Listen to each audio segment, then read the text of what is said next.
안녕하세요. 부동산변호사닷컴 채널. 오늘 영상의 주제는 바로 통행로 분쟁입니다.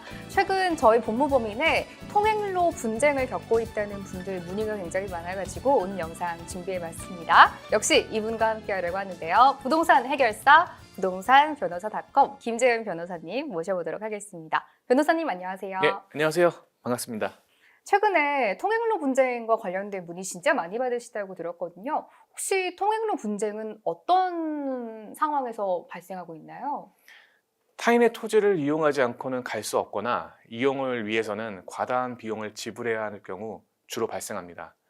또한 통행로가 있음에도 통행로 역할을 하지 못하는 곳일 경우에도 분쟁이 일어나고 있죠. 오늘 사례를 하나 소개해 주신다고 들었는데 그럼 오늘 사례는 통행로를 확보를 한 사례인가요? 예, 100%는 아니지만 어느 정도는 통행로를 확보했다고 볼 수 있는데요. 의뢰인은 타 법률 대리인을 통해 주의토지 통행권 본안 소송 중 상대방, 즉 주의토지 소유자가 맹지 소유자에게 출입금지 가처분 신청을 해서 저희에게 추가 의뢰를 한 사건입니다. 내용 조금 더 자세하게 들어봐야 될 것 같아요. 예, 의뢰인 A씨는 맹지 소유자로 상대방 C씨의 소유인 B토지를 지나가야 공로에 출입이 가능했습니다.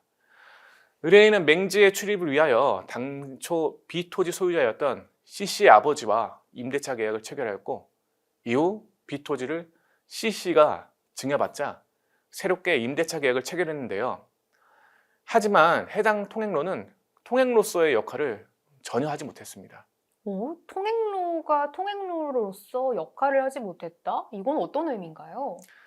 과거 C씨 아버지와 계약을 맺은 통행로와 달리 C씨와 임대차 계약을 체결하면서 맺은 해당 통행로 산비탈 계단길이었습니다. 과거에는 다른 통행로로 차량 접근도 가능했지만 새롭게 계약한 통행로로는 차량의 접근이 완전히 불가능한 상황이었는데요.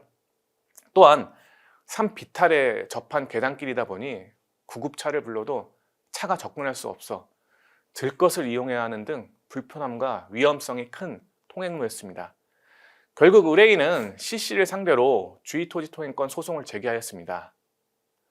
그런데 소재기 1년 후가 지난 시점에 C씨는 이 사건 토지에 대한 출입금지 가처분 신청을 했습니다. 이에 해당 사건을 저희 법인에 의뢰하게 된 것이죠.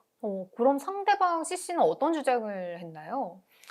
C씨는 의뢰인이 오래전부터 임의로 약정 통행로 이외의 부분에 통행로를 개설하여 통행을 하거나 개간을 하여 농작물을 경작하는 등 산림을 훼손하고 있어 현저하게 손해를 보고 있다고 주장했습니다.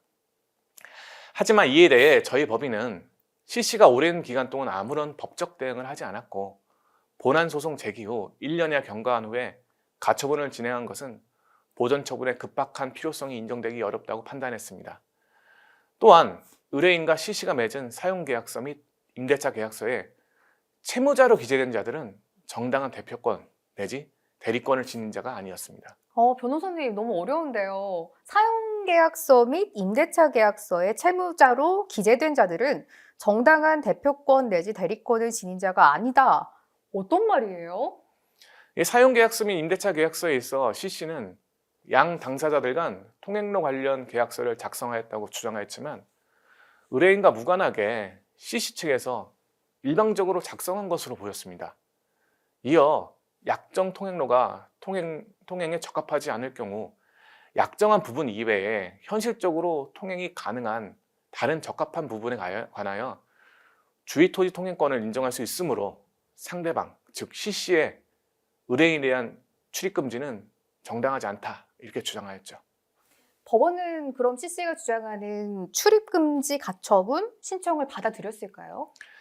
아닙니다. 법원은 C씨의 출입금지 가처분 신청을 기각했습니다. 우선 법원은 저희 법인이 주장한 바와 같이 급박한 사안이라고 보지 않았는데요. 법원은 C씨가 상당 기간 별다른 법적 조치를 취하지 않았고 제출한 자료들로만 보았을 때는 가처분을 통하여 시급히 의뢰인의 출입 및 경작을 금지하지 않으면 C씨에게 금전적으로 회복할 수 없는 현저한 손해나 급박한 위험이 발생한다고 보기 어렵다고 판단했습니다. 해당 사례는 본안 소송을 통해서 통행로에 대한 판단이 이루어지고 있다 보니 출입금지 가처분 신청에 대해서 법원이 신중하게 판단했습니다. 만약 출입금지 가처분을 발령하게 되면 번안소송 판단이 내려지기도 전에 의뢰인에게 패소 판결이 내려진 것과 같은 결과를 초래하는 것이다 보니 신중할 수밖에 없는 것이었죠. 단순히 내 땅에 출입하지 못하게 가처분 신청을 하는 거라고 생각을 했는데 생각보다 굉장히 복잡한 사안이 많네요.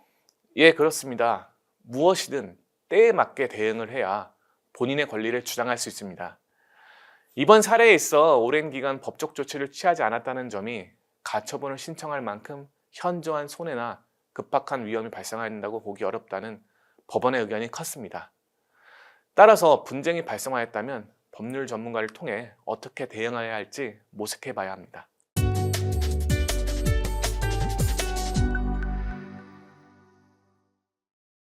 분쟁이 발생했다면 그냥 두고 보는 게 아니라 적절한 시기에 또 신속하게 법률 전문가에게 도움을 구해보셔야 될 것 같습니다. 오늘 영상 여기까지입니다. 김재은 변호사님과 함께했습니다. 변호사님 고맙습니다. 네, 감사합니다.